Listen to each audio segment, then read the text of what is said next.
Un comité d'établissement, de contrôle et d'homologation de la liste électorale des congressistes dans le cadre de l'élection à la présidence du PDCI-RDA, dans le cadre du 8e congrès extraordinaire qui se tiendra le 16 décembre 2023, vient d'être mis en place par le président intérimaire du parti, le professeur Kopli Boni. Une première réunion s'est tenue ce mercredi 22 novembre 2023 au siège du parti, présidée par son premier vice-président Georges Ezalé. Il a fait le point de cette première rencontre. On vient donc de terminer la première réunion du comité d'établissement, de contrôle et d'homologation du collège électoral pour le 8e congrès du PDCI-RDA du 16 décembre à venir. Je crois que c'est quelque chose d'historique.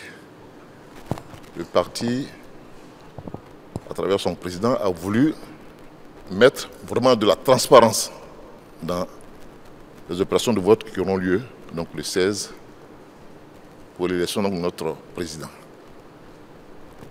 Et pour assurer cet objectif, il a mis en place ce comité-là, qui a donc la charge d'établir la liste électorale, de contrôler cette liste électorale, de l'homologuer pour que cela serve de manière transparente aux élections à venir. C'est de hautes personnalités du parti qui ont été commises à cette tâche, vous les avez vu tout à l'heure. C'est notre première rencontre que nous venons d'avoir pour arrêter notre plan d'action. Dès ce soir, nous allons recueillir les différents fichiers des différents congressistes. On va les contrôler également. Et puis ensuite, ce qui est historique, on va arrêter une liste provisoire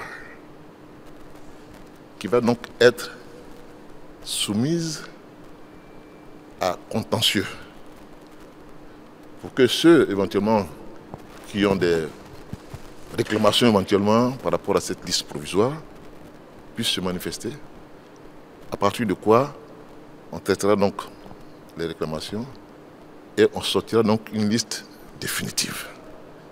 Vous savez, comme le processus fait par la CEI, notre objectif c'est d'améliorer la gouvernance du PDCI-RDA. On crie la liste ailleurs, mais ça commence à l'intérieur du parti. Et donc on veut donner le bon exemple. Et donc c'est vraiment quelque chose de révolutionnaire, ce qui va se faire. Et tout à l'heure, on a arrêté à la fois le chronogramme, la méthodologie, les différentes rencontres que nous devons avoir pour que, in fine, plusieurs jours avant le congrès, les choses soient très claires et très transparentes pour tous les candidats.